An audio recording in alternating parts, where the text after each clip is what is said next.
forged on the gridiron in September. Perfected in the magic of March. For the fans who love the crunch of the pads, prefer a dunk, and expect nothing but the best. It's Bigger 10. Here's Steve Deace. Back again this week on Bigger 10 from the quarantined studios. I am Steve Deace. My still Nosferatu co-host, Aaron McIntire, is here with us. And of course, when you are the undead like Aaron, you laugh at coronavirus because these are great times. Nothing can touch you. Exactly. Absolutely. You are, unless it's garlic or a cross. Aaron, how are you, brother? I'm doing all right. Doing okay. I mean, I'm an introvert, a pretty severe introvert at that. So, this is kind of like another day that ends in Y for me, this entire process, other than, having basically everything except for work canceled. I've always fashioned myself a homebody. I am the ugly American. I just want to know I can go out if I want to. But now suddenly the fact that I can't go anywhere. Yeah. And I want to go to places I really don't have any interest in even going to. I'm like, I don't know, maybe that home and garden show wouldn't be all that bad, right? So it's human nature. We're never satisfied, right? But hopefully everybody that's watching us here this week is staying safe.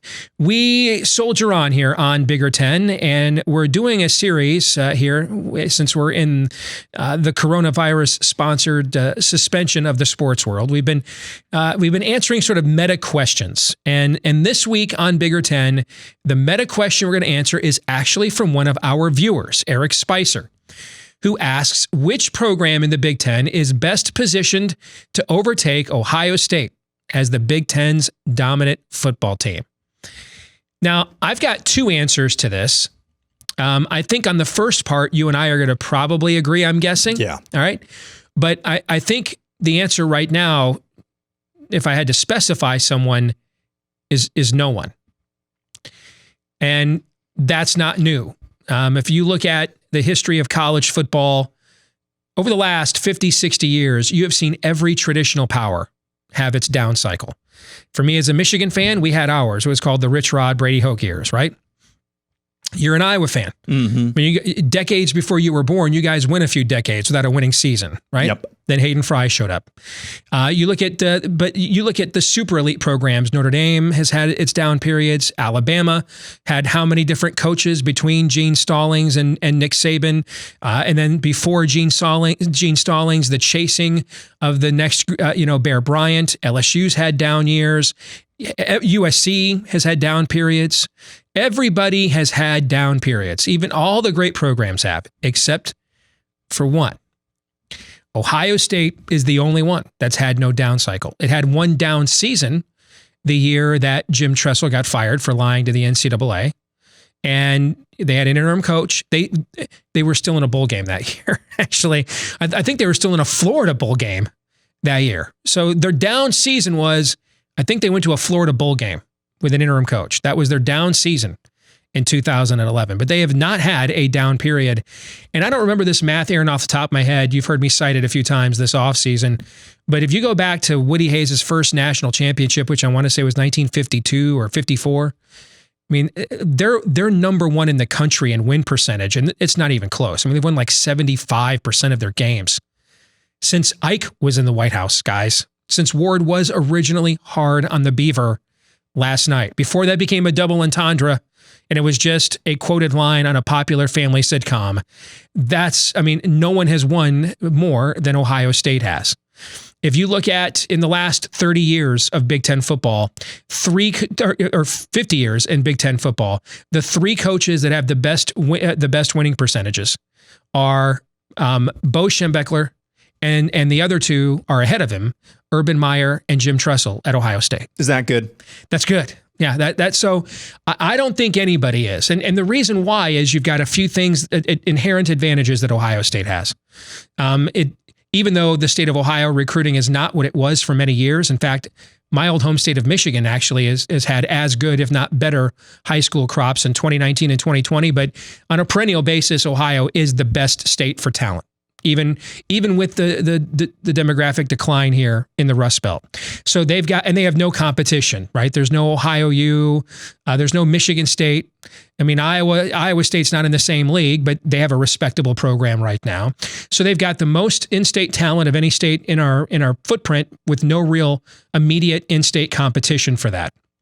And then you throw in that until they got the NHL team, Columbus was the largest television market in the country that had no pro sports franchises, which means all that corporate money has nowhere else to spend. So guess what they invested all into?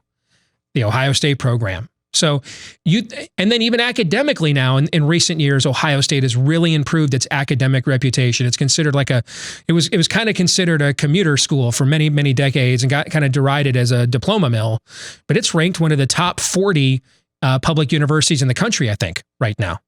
So they've improved their academic reputation on top of that. So for a school like Michigan, it's not as easy for us now to go to kids who have great GPAs and say, yeah, but at our school, you can play great football and get a good education. You can get a really good one at Ohio State now.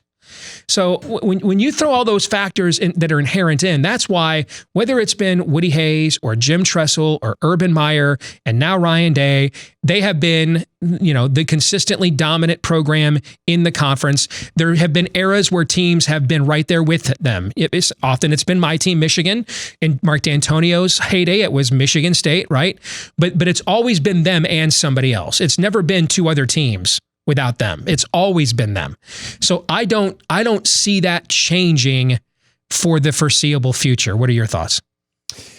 That was going to be my answer as well. When I saw this come across the line for our topic today, it's just, to find scenarios, which we'll talk about in a little bit, but to find scenarios, it's like Doctor Strange in Avengers Infinity War going through the 14 million, whatever that number was, right. Simulations. Looking for the one. Looking for the one. And it's not that astronomical. That's, hyperbolic, that's for sure. But it does take conditions. I mean, they have got the Big Ten, for now anyway, locked down, or at least I should say they should have it locked down on any given year. The only reason why they wouldn't is because they fall asleep on a team like a Purdue or an Iowa. The only reason is because of whatever. They fall asleep. But they should have the Big Ten locked down. And for the most part, they have right now for all the factors that you mentioned. So they're in a position where they are for sure. They are for sure the hunted, and it's like trying to find a Black Panther at night right now. That kind of hunting. They are ahead of the game, so to speak, and so that's just a reality for now, unless it's something off the field. And again, there's all sorts of scenarios that you could think up that would maybe make that not the case. But it's hard to see a scenario where they go through a down cycle, which, as you pointed out, down cycle is the operative word there. Cycle is the operative word. A sustained period. I mean, the Cooper years are considered a down cycle by Ohio State fans. They had 5 teams finish in the top 10 or something when he was the coach. Yeah. So for all the reasons that you cited, it's really difficult to imagine a time frame where they're not going to be on top or should not be on top of the Big Ten. And before we get to the second part of our answer to your question, I know there's going to be fans of other schools watching this, particularly my team, Michigan. Well, they cheat. All right, let's just say that that's true. Okay, and I know Jim Tressel had his issues. I don't happen to think tattoos and selling your jerseys ought to be NCAA infractions. Now, if you lining up cars for kids, maybe okay, but even if they did cheat, let's say they were the closest thing to the SEC we have in our league, they would still have all of those advantages. Okay, so it might make them even tougher to beat with those advantages, but it wouldn't make up for those advantages, if you know what I'm trying to say. All right. So it doesn't make it any easier to take them on if you believe that that's going on. Now, I'll tell you that we're at Wolverine Digest. One of the people that works with me over there, Brandon Brown, has covered recruiting. He used to cover it for Rivals.com for the last 5 years. Michigan and Ohio State go head-to-head for a lot of players. And he has told me on more than one occasion that when the list of names of schools who cheat would come about, Ohio State was almost never brought up. Okay, but when you do have that fanatical of a donor base and they don't have a lot of money to spend other places, they may have some things go on there that might not go on at a Wisconsin, for example. All right. But even if that happened and does, it doesn't take away from all the other advantages they have. It accentuates those advantages, but it doesn't make up for those advantages or take the place of them all by themselves. So for the second part of this, here's the profile of the team, because they haven't won the Big Ten every year. So the kind of team that I think could join them and give them a consistent competitor where, we had a couple of years there where Michigan State and Ohio State were kind of interchangeable in preseason polls. Mm-hmm. And the common denominator there was Michigan State had a couple of consecutive NFL quarterbacks. Well, guys who were considered NFL quarterbacks. Kirk Cousins is still in the league making a huge amount of bank. And then you had Connor Cook, who was a better college quarterback than Kirk Cousins, but has flamed out in the NFL. I think if you want to be that other team with them, you look at that guy right there on the other side of the screen from me, and Justin Fields. If you want to be the other team with them, you've got to have an elite quarterback. And so if you're looking at, for this year, who's returning what we know right now in the Big Ten, we would think, and when we say elite, a guy that if it weren't for Justin Fields, we would undoubtedly say that is the first team all Big Ten quarterback, or we think that guy is a first-round draft pick in the NFL like Justin Fields. And I don't know who that is, okay? I mean, I think Tanner Morgan's really good, but do you think he's that much different or better than Sean Clifford at Penn State, for example? Meaning that you take Justin Fields away, do we all agree who the all Big Ten quarterback is? I don't think it's a cinch. And so if you're gonna join them in that tier, if you're gonna be the team, you're gonna be their nemesis. If you're gonna be the team that Ohio State says, hey man, that's who we got to get through. This is the price of poker. I'm not saying it wins you the hand, but when you belly up to the table, this is the ante. You can't even play the hand without this. You've got to have a stud quarterback. And when coming into this year, I don't know who that is. My Wolverines have recruited a couple of big time recruits, but these guys don't have a lot of experience, and now they're not going to have spring football to get ready as well. So who knows how much better they're going to be. When you look at who has elite quarterbacks coming in the next couple of classes, some people think J.J. McCarthy, who's committed to Michigan, is the number one quarterback in 2021. Well, we just brought in Shea Patterson, who until Justin Fields was the highest rated quarterback recruit to come into the Big Ten since Rivals.com started rankings. And he might end up being an undrafted free agent. So Jim Harbaugh's record with quarterback development at Michigan has been mixed at best. So if you want to be that team, that is, you're not taking them off that perch. History has shown two things. One, you don't take Ohio State off that perch in the Big Ten. But two, there can be another team with them on that perch, right? Okay? Sure. If you're going to be that other team, you have to have an elite quarterback. If you don't have a stud quarterback, then the rest of this conversation, it doesn't settle the argument by itself, but it's the toll you pay to even get on the road. And right now in this league this year, it would require Tanner Morgan, I think, taking his game to another level.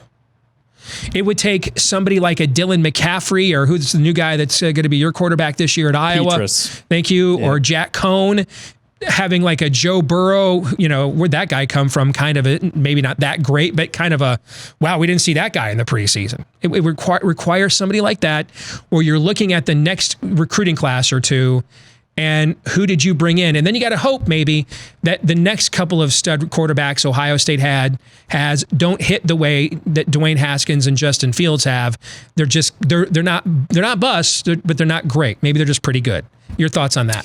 So I baked that into the cake. Basically, your analysis there about the quarterback, I baked that into the cake of the thought experiment, which is basically what this is, the thought exercise of who could overtake Ohio State. Because more in college football than anywhere else, however you want to say, you can't hide your quarterback. The quarterback means more at the college game. The quarterback can make the most difference in the college game. However you want to say it, it's by far It's by far the most consequential position on the field by any stretch of the imagination, which is why that I baked that into the cake.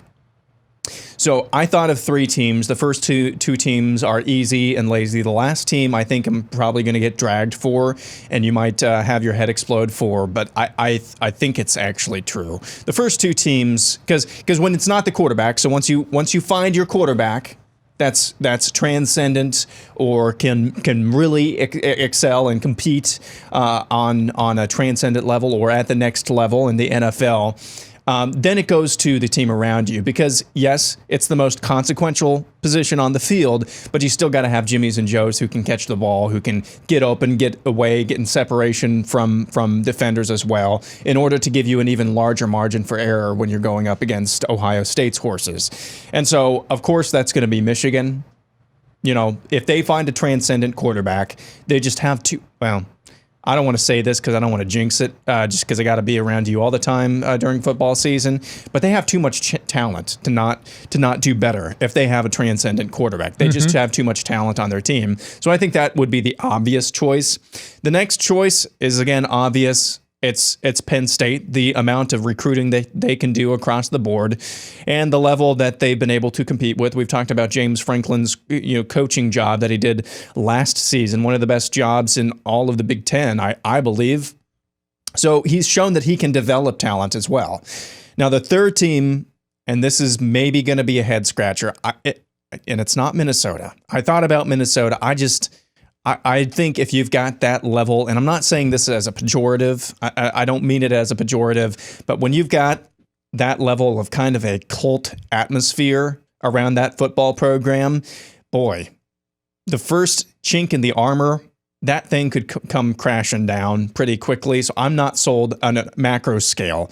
And again, I'm not talking about this next season. I'm talking about on the whole. I actually think Purdue. I wondered if that's who you were going to say. I think Purdue, because they're not selling snake oil over there. Not that Minnesota is, but they're not selling snake oil. They're just playing really good football. Jeff Brom has proven himself, I think, already through 2 seasons to be a really solid head coach. And the amount of skill position talent that they've already accumulated is impressive. You couple that with a guy who comes somewhere close to the guy to the talent level that the guy on our screen, Justin Fields, has. Holy crap, guys! Watch out. So that's my analysis, if you want to call it that. I think aside from the obvious choices of Michigan and Penn State, I really think that Purdue.